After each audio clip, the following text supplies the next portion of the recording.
A terrible scene in the Pierce County city of Lakewood. 4 police officers gunned down. Law enforcement unites to find a killer. We can tell you that 2 of them were just flat executed. A SWAT team surrounds the house of a man they call a person of interest. A man who's had trouble with the law before. A man who's had trouble with police before. The highest respect for the fallen officers tonight comes in the form of a procession, and the first of what will be many prayer vigils as a community comes together to mourn. This is a small community, and this is just a real sad thing. For the second time in less than a month, Western Washington police officers become targets. 4 Lakewood police officers were shot and killed this morning in a coffee shop. It happened at Forza Coffee, located just east of McCord Air Force Base in Parkland. King 5 News broke the story this morning, and crews have been working it all day long. We begin tonight with Jim Foreman, live in Seattle near 30th and Yesler, with new developments in the search for a person of interest, Maurice+Clemmons. Jim? And clearly the story has shifted from Lakewood to here in Seattle's Leshai neighborhood, where we have been told by several different law enforcement sources that this is the best lead they've had so far today, looking for Clemmons, and they believe they have him pinned down here in this neighborhood. A tip led police to this area around 32nd and Yesler, 8:15 or so. The SWAT team arrived a short time after that, as did King 5 cameras. First on the scene here, as police cordoned off this neighborhood. They have locked it down. They have told people to stay inside and lock their doors and windows because they do believe they have an armed, very dangerous man pinned down in this neighborhood. If he's in a house, is he in a backyard? We just don't know. Police will only officially say that they're checking out all leads. This led them to here, but it's a massive response that will continue to follow from you here at 32nd and Yesler. That's where we're live tonight. I'm Jim Foreman, King 5 News. Jim, thanks very much. The community is still stunned tonight at the horror of today's events. King 5's Drew Mickelson shows us how this morning's shooting occurred. Drew. Well, Dennis, police officers arrived out here in Parkland right around 8:30 this morning. They remain on scene. They will be working through the night. What started as a routine coffee break amongst co-workers turned into a crime here that folks just can't believe has even happened. And these people deserve our respect. We should be out here.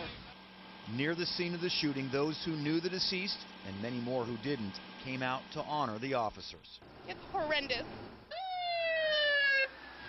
Shortly after 8:15 a.m., the call for help went out from the Parkland Cafe Forza.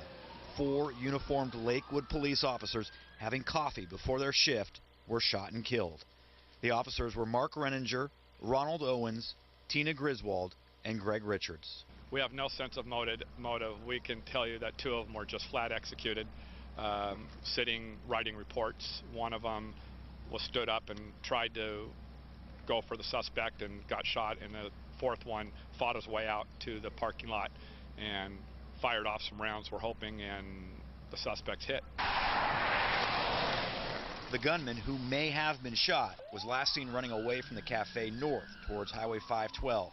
After following up tips and leads all day, police released the name of a person of interest wanted for questioning, 37-year-old Maurice+Clemmons, a Pierce County man who was arrested earlier this year for assaulting a police officer. Investigators said trying to work and grieve at the same time is not easy. Can you even explain what this is like for your folks? No. We have lost 4 officers today. We didn't have to know them, but they were out here for us. We should be out here for them. It's just not right.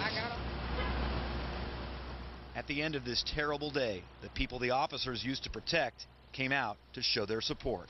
A piece of us is gone. There were at least two other customers in the cafe at the time, along with 2 baristas. None of those folks were injured. The barista who was working the counter says that this gunman walked into the store, walked right up to the counter as if he was going to buy a cup of coffee, and that's when he pulled a gun out from underneath his coat, turned around, and started shooting at the officers. Live in Parkland, Drew Mickelson, King 5 News. Thank you, Drew. And now back to the manhunt for the killer. We showed you earlier the scene taking place right now at 30th and Yesler in Seattle. And tonight, police executed a search warrant at a home in Parkland, less than 2 miles away from the shooting scene. It is the home of person of interest Maurice+Clemmons. King 5's Eric Wilkinson is live at that scene with the latest. Eric? Well, crime scene investigators remain on the scene here tonight. They've been working this scene hard. You can see some of them right now going back inside the home. They've been here for more than 4 hours now. Neighbors around here tell us that police were well aware of Maurice+Clemmons, that he has a violent past. So tonight, police took no chances when going in after him. Under cover of darkness, SWAT team members detonate a flash grenade outside the Clemmons home. They enter, but find it empty. We're told this woman lives in the home. She was questioned by detectives, but refused to talk to us as she drove away. Throughout the day, investigators tracked down various leads, most of them coming up empty, until this break. Police discovering this pickup truck abandoned in a supermarket parking lot on 133rd Street, matching the description of a possible getaway vehicle. That truck is registered to Maurice+Clemmons. Here in Clemmons' neighborhood, people say he appears paranoid with up to a dozen surveillance cameras set up around his house. At the same time, neighbors say police have been routinely watching him. When I pull up, there'll be undercover cops sitting all the time. You know, just surveillance, just sitting, I mean, literally right by his house. I mean, not trying to be nonchalant or anything, just blatantly, we're sitting here watching you. One day earlier this year, neighbors tell us Clemmons went, in their words, berserk, attacking a neighbor who's also a retired police officer with a rock during a bizarre rampage.